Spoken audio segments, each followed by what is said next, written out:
Okay, Daniel, now you say something Danielish, like, oh no, my glasses. I'm not wearing glasses.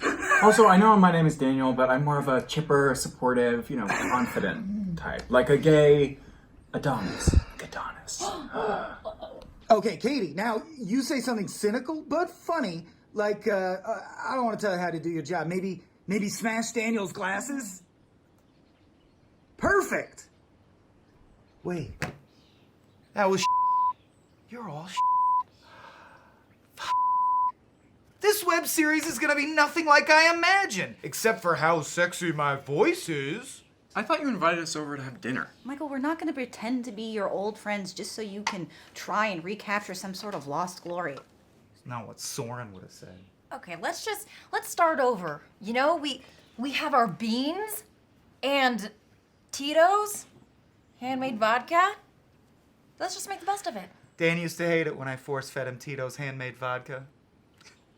Okay, what if we just reboot this whole evening, huh? Michael, do you not own spoons? How are we supposed to eat this? They're prop spoons. They look different on camera. Oh, I have an idea. If you could reboot your life, what kind of reboot would you choose? No, that is exactly the opposite of the kind of stuff we used to talk about, and I'll have no part of it. What the hell are you? I'm Batman. Although, I've got a bomb-ass answer if you guys want to hear it. Okay. Ground rules first, okay? We're talking only about genres of reboots, all right? No one-offs, globally recognized reboot trends only. What about the show Reboot, which itself was rebooted? My format, Guardian. To mend and defend. That show was about how every time you win a video game, you're actually snuffing out the life of a sentient being. Was it? Yeah? Alphanumeric! Yeah, points for the reference, but no, that's way too meta. Too meta? This lunatic is trying to get us to recreate scenes from his life. We are already at meta, as well as the higher sphere, which encompasses meta. But okay, you go. Okay, well, my pick would be a low-stakes streaming reboot. A stream boot. Daredevil can't hack it on the big screen, turn it into a TV show. I can't hack it in big life, turn that into a TV show. Watchmen can't live up to its source material, give it to HBO. Have some time to stretch your legs, really figure out what makes that owl guy tick with some sort of quirky bottle episode. And lower stakes means less danger, which means less heart palpitations. For me, but not just for me. Lower stakes means lower budget, which means less global conflict and less dead civilians. And more focus on side characters because, let's be honest, we all feel like the main character, but we're not. So an ensemble just makes the most sense. More people get more of the spotlight, more of the time. Wait, so you don't feel like a main character in your own life? That's super sad. Oh, I do.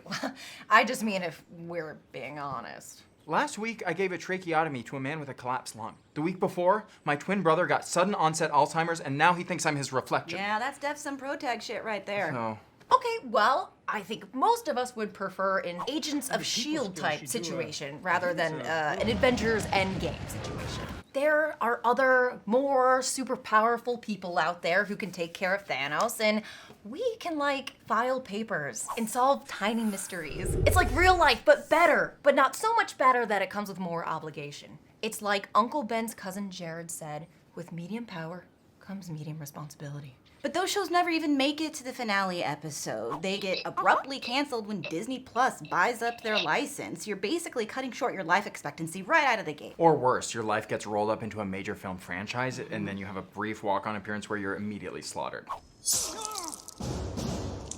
You too harshly. You become fodder for the lives of more interesting people. People suck ass anyway. This is a perfect opportunity to avoid them altogether. That is why I am going with the live-action reboot of classic Disney animated features, okay? We got 90% Animal Kingdom. They're already owned by Disney, so no one's gonna buy them up, and nothing bad ever happens, unless you count the death of your parents, who are people and therefore suck ass anyway. I do count dead parents, that's sad. Yes, granted, but the whole point of the live-action deboot is to take something that you loved from childhood and then polish it up with shiny new CGI. It's an upgrade by definition. Your life is the same, just rendered in finer detail. That guy's trachea could have been more fully realized in retrospect. It would be a perfectly serviceable life. No major surprises. You got improved graphics. And you're probably going to be directed by Jon Favreau, who, let's just admit it, always does fine. Yeah, he's all right. Doesn't bother me. You just have trace amount of dead parents in the negative column. Plus, you don't have to pay the original writers, because your life story is public domain. And because it's a crass cash grab based solely on nostalgia, you can live a completely mediocre life, and suckers will still give you that money.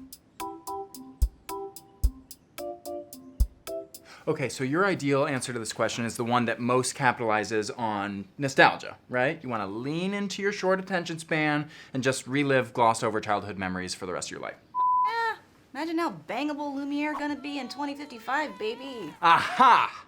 Well, if you're looking to recapture your childhood, then I would argue there is no better candidate than rebooting your life as the unexpectedly quick origin story. Well, like how we've seen Peter Parker get bit by a radioactive spider 8 times in the last 6 years? So you want your life to be mind-numbing boredom, punctuated by occasional bouts of being injected with poison? That's just being a heroin addict. Except for heroin doesn't give you the pure promise of new beginnings. No, it definitely does. Okay, but we're not talking about drugs here. We're talking about the purest fix of all. Childhood. You know, that period before you know your limitations or that you're gonna die someday. Wait, what? You know, when you still think you're gonna be what you wanna be when you grow up. I want to be a fire truck. Are you gonna eat your beans? No. Getting bit by a radioactive spider is repetitive, but it's also awesome. I mean, imagine a whole life of the beginning. That very first day you got a superpower. Or, you know, whatever it is, that day that you found out who you were meant to be. You know, no identity confusion, no need for growth or change, just a single story that defines you. You know, the stories that we tell ourselves over and over again are the most defining myths in our culture. Spider-Man is God, is democracy, is love. Origin stories are the most foundational to society. I mean, don't you want your story to be retold for centuries, to matter to billions of people? I mean, sure, there won't be a lot of depth to it, but you'll be mythical. A tale of swords and souls, eternally retold. One link in an unending chain of awesome links. A legend. A DVG. Not all childhoods are awesome, my guy. Batman's origin story is watching his parents get shot and then being startled by bats.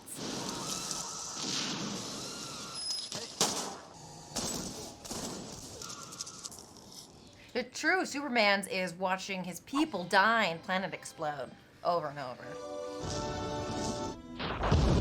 Hey! Being a baby astronaut would rule. You're wrong anyway. Repetition always becomes boring eventually. It doesn't matter how awesome the thing is. I disagree. Jerk off 136 times consecutively and get back to me on that. No. My point is that the obvious answer to the whole reboot question is radical 90s/2000s dark gritty reboot. Ugh, Jon Fav, no. Think about it. In all of your examples, you were trying to make your lives fun while avoiding as much realistic tragedy as possible. People may look down on the gritty reboot, but at least it's full of the kind of cheesy tragedy that you can combat by chainsawing some assholes in half, or rocket launching some buttholes into quarters, or helicopter propeller blading some wrinkly brown eyes into thinly sliced. We get it. Grief is an unavoidable part of life, and therefore of stories. But you know, at least in Batman Begins and Casino Royale, you solve your problems by punching dudes or defibrillating yourself, respectively. Did I say that right? Respectively? Mm-hmm. Yes, it would be overcast all the time, but you wouldn't care. I mean, you're so emotionally hollow, you get to literally beat closure out of the things that cause you pain. You would know grief was coming, see it coming, and dispatch it via vengeance most bloody. And then, unlike in real life, you're at peace, completely unhaunted by your grisly crimes. Y'all are trying to find a universe without any tragedy. It's much better to embrace a universe where tragedy is hilarious and ham-fisted and you confront it by swinging a chain around. That is simpler. Yeah, and the gritty meme is very popular. You'll get buzzed just off of that. Now I don't understand what you think this is. Do you think we're pitching something? Right? I'm just trying to make Michael feel better, okay? He thinks we're on a TV show. He's a madman. Actually, I'm gonna vote for the gritty reboot too. Think about it. All living things try to appear aggressive to ward off danger. Cobras, orchids, Batmen. The gritty reboot is that instinct incarnate. Sure, life is predictable, but you will be the biggest badass around because you harness your rage and use it as your fuel. Gritty Reboots wins. Are you happy, Michael? Yeah, I'm pretty whatever. Okay, well, we should do this again sometime. You know something, Mags? I have a feeling we just might. Okay, for the record, we're not gonna just let you film us every time we come over, man. You gotta move on with your life at some point. You're right. I know. It's hard, you know? Knowing my 3 old pals are out there transferred to Siberia where they don't have internet or phone or communication of any kind. Sure they don't, Michael. Sure they don't.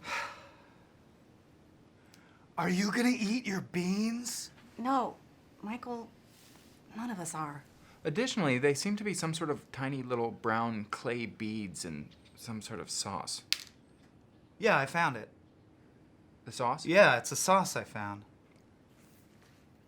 I need help, you guys.